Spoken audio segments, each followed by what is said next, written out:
বাঘা উপজেলা পরিষদ নির্বাচনে লাবলুর জয়। তন্ময় দেবনাথের পাঠানো তথ্যচিত্রে ডেস্ক রিপোর্ট।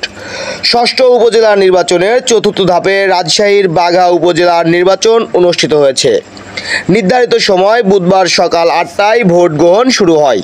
বিরতিহীনভাবে চলে ভোট বিকাল ৪টা পর্যন্ত।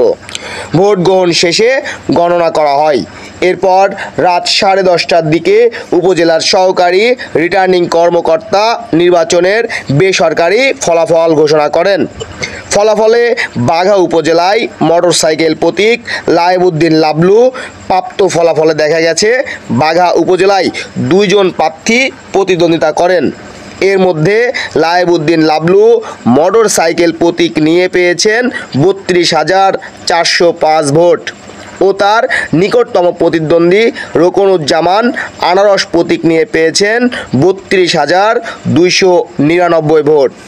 বুধবার রাত 10:30টার দিকে বাঘা উপজেলার সহকারী রিটার্নিং অফিসার তরিকুল ইসলাম এ উপজেলার বেসরকারি ফলাফল ঘোষণা করেন। চেয়ারম্যান পদে প্রতিদ্বন্দ্বী ছিলেন 2 জন।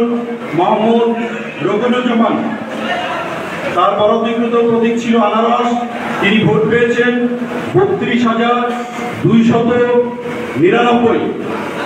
অপর প্রার্থী মোহাম্মদ লায়েবউদ্দিন, তার বরাদ্দকৃত প্রতীক মোটরসাইকেল এবং এই মোটরসাইকেল প্রতীকের প্রাপ্ত ভোটের সংখ্যা 32,405।